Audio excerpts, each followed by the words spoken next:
Bueno, hola, muy buenas tardes, amigos, compañeros. Bienvenidos a un nuevo video. El día de hoy estaremos tratando enfermedad de Alzheimer. Mi nombre es Ernesto del Pérez Alba y me gustaría invitarte a que te suscribas a mi canal de YouTube y que me sigas en mi Instagram como Medicina de Estudiantes para que así estés al tanto de todas las historias y los videos que estoy publicando. Entonces, sin más que decir en esta introducción, pues entonces empecemos. Bueno, la bibliografía que utilizaré para este video será la Fisiología Médica de Gano, la 23ª edición, Patología Estructural y Funcional de Robin y Cotran, la 9ª edición, y el libro de Neurología de Fundamentos de Medicina de la Fundación para Investigaciones Biológicas. Este libro fue escrito en Colombia, entonces pues es muy interesante y se los aconsejo si les gustaría indagar un poco más acerca de este tema. Entonces, primero debemos hablar en qué consiste la enfermedad de Alzheimer. La enfermedad de Alzheimer es una enfermedad en la cual existe un cierto, o diga yo diciendo bastante, deterioro cognitivo y conductas inapropiadas, ¿ok? Debido al deterioro cognitivo del paciente o de la paciente. Pero ¿por qué ocurre este deterioro cognitivo? Bien, nosotros tenemos una proteína denominada proteína precursora de amiloide o APP. Entonces, esta proteína normalmente es, le realizan acciones proteolíticas. ¿Qué enzima? Normalmente, el mecanismo que es no patológico es la enzima alfa secretasa. Esta enzima lo que hace es que escinde el péptido soluble para una mejor interacción, ¿ok?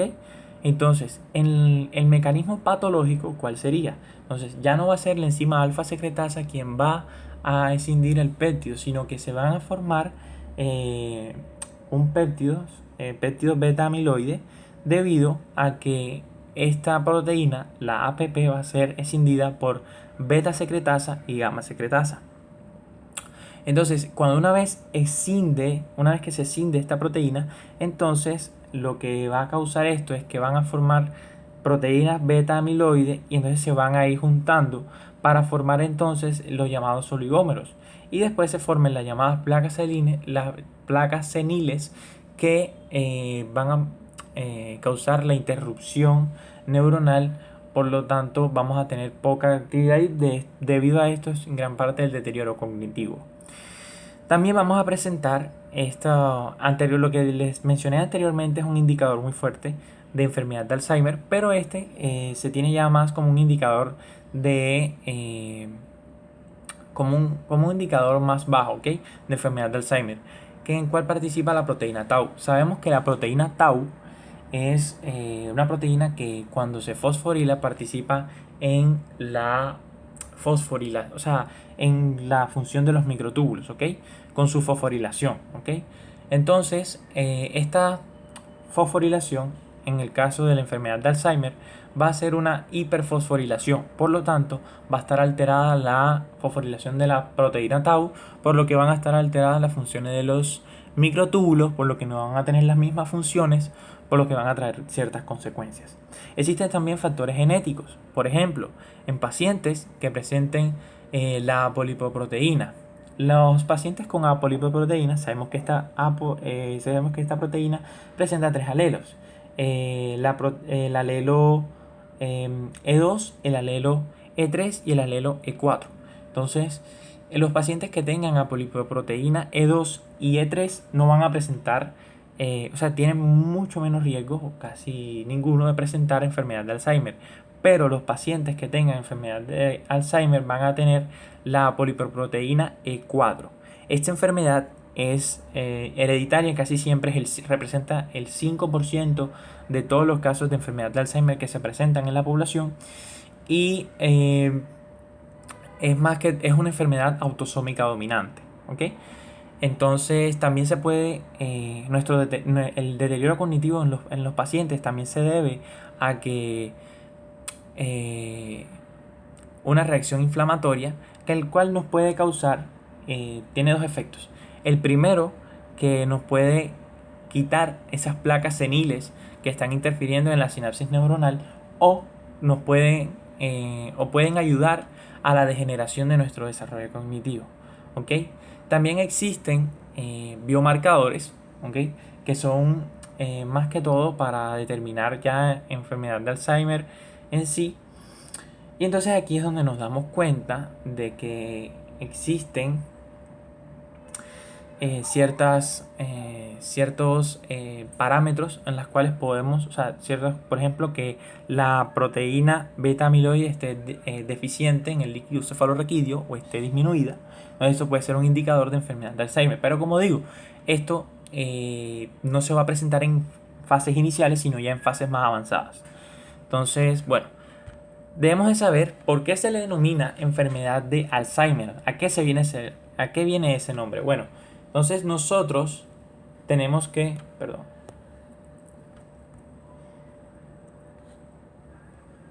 nosotros tenemos este señor, el señor Alois Alzheimer, el que está en la imagen superior derecha.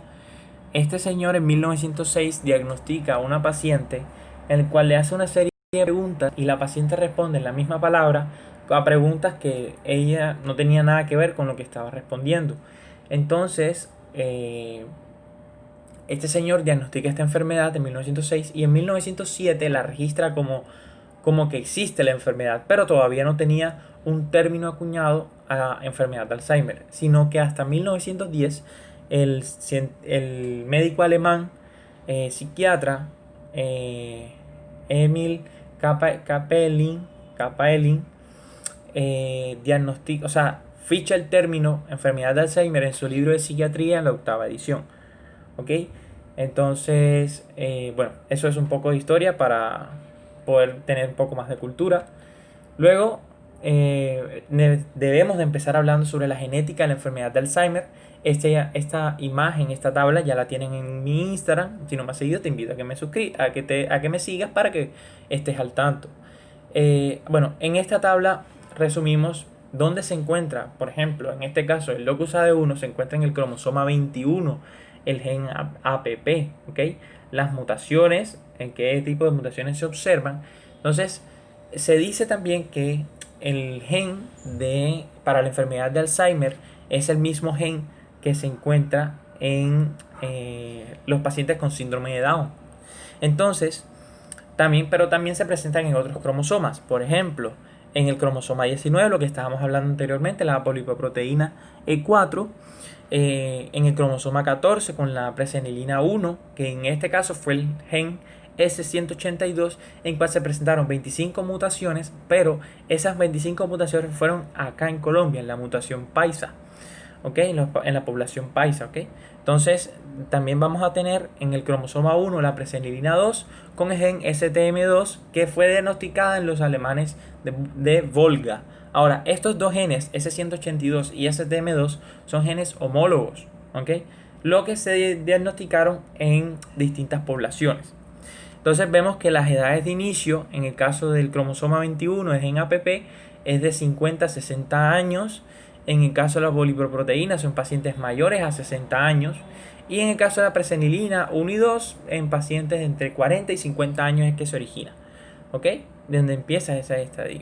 Entonces, acá les traigo un cuadro en el cual es el Functional Assessment Staging de Reisberg. Este cuadro nos sirve para evaluar el deterioro cognitivo de un paciente. ¿Ok? Es muy necesario tenerlo, si nosotros vamos a ser neurólogos, muy necesario tenerlo a la mano para así poder evaluar el deterioro cognitivo de un paciente. Bueno, entonces, ¿qué cuadro clínico va a presentar el paciente? Como bien dije anteriormente, estos tipos de pacientes no tienen, en su fase inicial no se aprecian muchos cambios. Si yo tengo un paciente que es propenso a padecer enfermedad de Alzheimer y tiene, digamos, 30 años, 40 años, y lo tengo con una mutación, pongámosle, del gen de la polipoproteína E4, Entonces yo no voy a apreciar cambios. Por muchos estudios que yo le haga, estudios de líquido cefalorraquídeo, estudios radiológicos, estudios inmunológicos, estudios de diagnóstico diferencial, no voy a observar cambios, ¿ok? Pero en fases avanzadas yo sí voy a observar cambios. Ya estamos hablando 70 años de edad con el paciente tenga 70 años, entonces ya yo voy a empezar a ver ciertos síntomas, ciertos cambios. Por ejemplo, el paciente va a presentar, o sea, va a olvidar los recuerdos más recientes que tenga. O sea, digamos que el cumpleaños que tuvo el año pasado o el nombre de una persona que conoció hace 2 meses, ¿ok?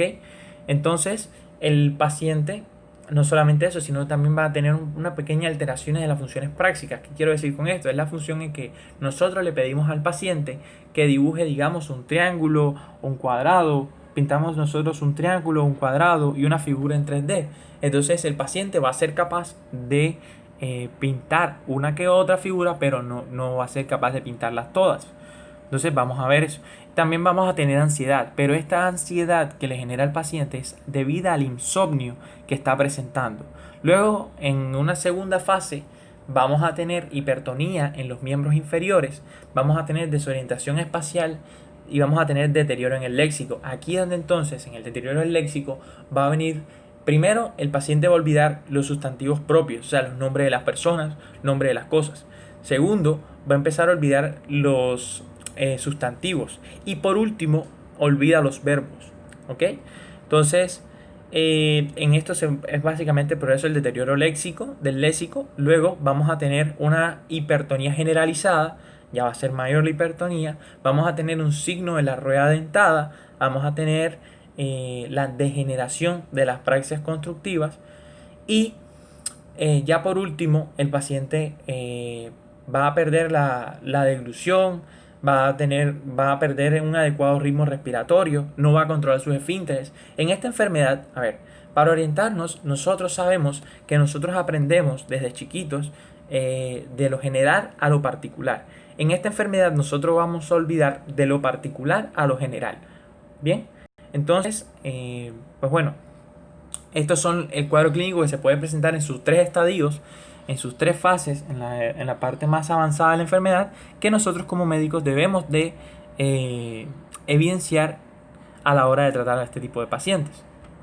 Bueno, ¿qué diagnósticos o qué procedimientos yo le debo hacer a mi paciente para yo diagnosticarlo con enfermedad de Alzheimer? Bueno, debo hacer todos estos estudios moleculares, estudios líquidos cefalorraquídeos, pruebas tiroideas, pruebas serológicas, pruebas de función renal y hepática, estudios inmunológicos, estudios radiológicos, electroencefalograma, estudios de avitaminosis, estudios toxicológicos y un diagnóstico diferencial, entre otros, porque hay muchos más estudios.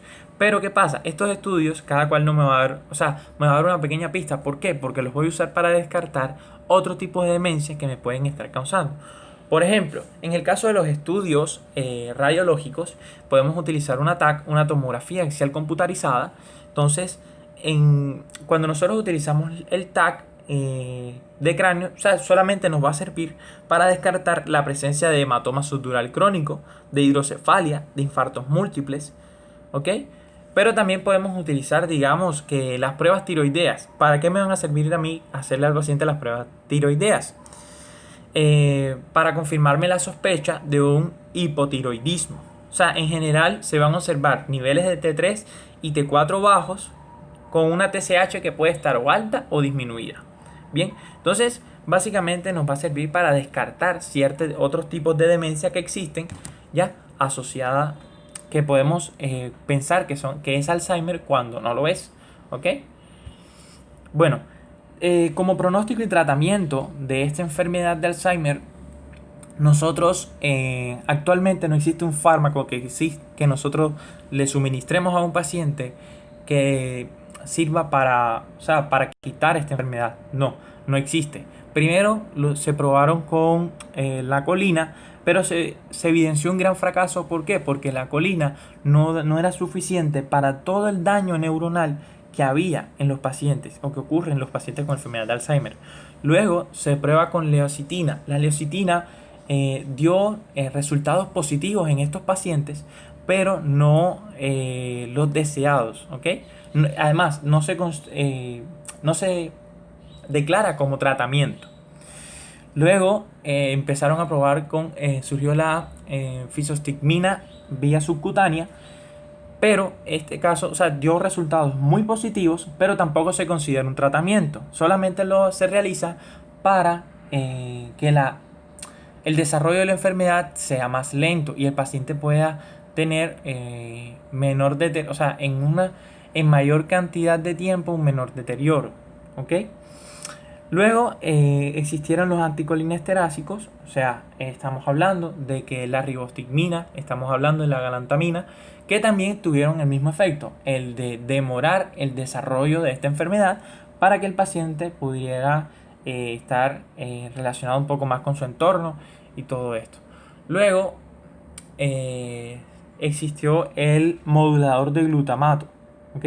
La vimentina. Como bien lo dije, es un modulador, como lo dije, es un modulador del neurotransmisor glutamato.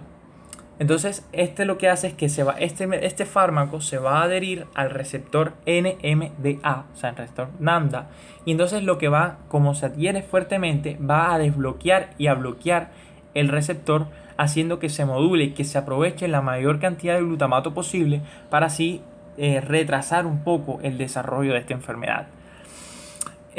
Luego de que nosotros de que se hayan probado casi todos estos fármacos, nosotros nos dimos cuenta, o sea, se dieron cuenta los médicos de que todavía no existe un desarrollo. Se están trabajando en desarrollo de fármacos que potencien la actividad de la alfa secretasa para que se priorice más la alfa secretasa que la beta secretasa y haya menor cantidad de pacientes con enfermedad de Alzheimer. Se están tratando de antagonistas de la beta secretasa y de la gamma secretasa. Ya hay estudios actualmente que se están desarrollando en este ámbito, pero que todavía no se ha determinado un fármaco como tal. Entonces, el tratamiento para este tipo de pacientes es orientar a la familia que todas las consecuencias que van a ir, todo el deterioro léxico, el deterioro cognitivo que va a traer el paso a paso, el cuadro clínico que les expliqué anteriormente, se le explica a la familia para que la familia se prepare. ¿Qué pasa? La familia va a tener que, cierto momento, va a tener que estar alguien constantemente con él, van a tener que tomar la opción de ponerle una manilla al paciente o a la paciente con su nombre, su dirección, porque el paciente va a presentar deterioro espacial, o sea, se va a perder con facilidad. Entonces, pues es algo que la familia debe ir haciendo constantemente hasta que el paciente ya se ingrese porque tenga una inadecuada respiración, o el paciente ya esté muy avanzado este tipo de enfermedad y el paciente pues esté muy grave. O sea, la enfermedad de Alzheimer, estos pacientes se pueden ingresar en sus fases tempranas, entre comillas, sus fases tempranas, pero no es lo más recomendado porque al estar este paciente con su familia, con las personas que lo quieren, que lo rodean, que están en constante acercamiento con él, entonces el paciente va a tener un menor deterioro, o sea, la enfermedad se va a desarrollar, o sea, va a tener un menor desarrollo de la enfermedad. Entonces es recomendable que se vaya para la casa y que esté en constantemente intercambio con las personas, ¿ya? Y que no esté en una clínica, porque si no la edad avanzada, el desarrollo va a ser muy avanzado, el desarrollo de la enfermedad. Entonces, pues bueno, esto ha sido todo lo que le tenías que decir de enfermedad de Alzheimer. Espero que les haya gustado. Nuevamente, si te gustó, por favor déjame un buen like, déjame tus comentarios, qué te pareció ahí abajo en la cajita de los comentarios, y recuerda, si no estás suscrito, suscribirte a mi canal Medicina de Estudiantes y seguirme en Instagram, Medicina de Estudiantes. Muchas gracias, que tengan un excelente día.